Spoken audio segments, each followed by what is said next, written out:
bring about lasting peace in countries that are forgotten like South Sudan. And again, to your point, which is, it's important to remember, at some point there has to be justice as well. It's a very important piece of this.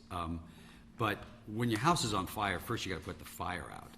And so right now we're just trying to get this element, the atrocities themselves, to stop being funded.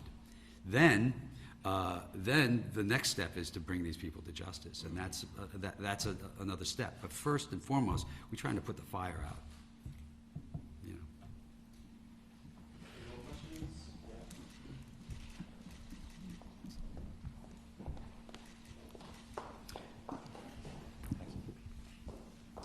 know. Henry Ridgewell from Voice of America News.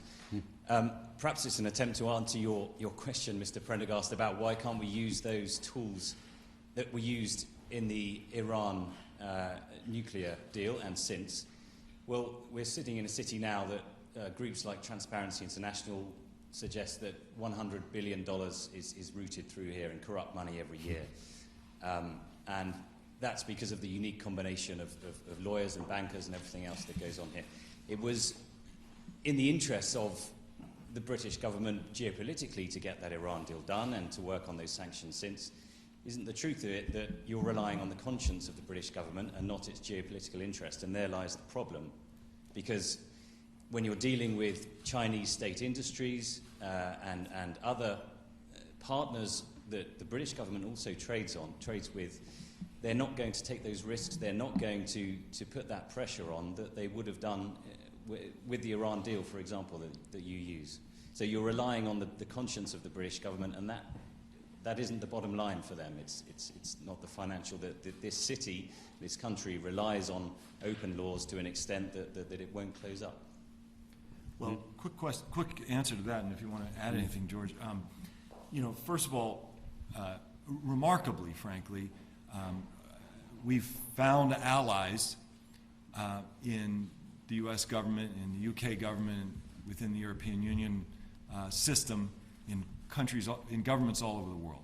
People who join public service because they believe in making the world better. And yes, there is no question, the premise is absolutely accurate, that Iran matters more than North Korea, than South Sudan on the mattering map of strategic interests.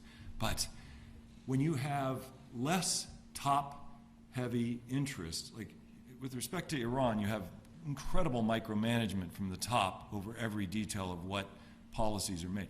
On something like South Sudan, there are caring, conscientious, well-motivated public officials who are able to run with policy initiatives with the support of their superiors and try to make a difference. And so we rely on those kinds of alliances and in order to move the ball forward on policy. Secondly, you have all these policy tools like unexplained wealth orders. And what's the other one in the UK they have that, what's that? Asset freezes.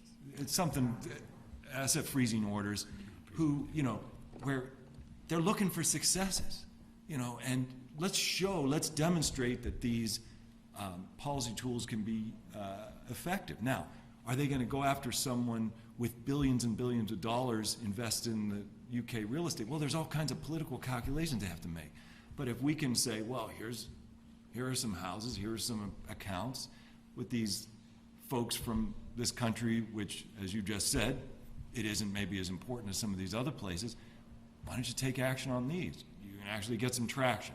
So it cuts both ways. Yeah, we'd love to have the kind of attention and interest that policymakers focus on for North Korea and for Iran and Syria, but we don't. So we look for allies and we look for ways to provide success stories to those governments to take action with the policy tools, these new policy tools that they have at their disposal to be able to make an impact and be able to make a difference in these places.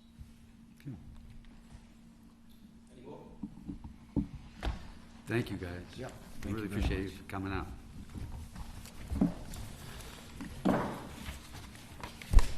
Don't worry, there's no press here.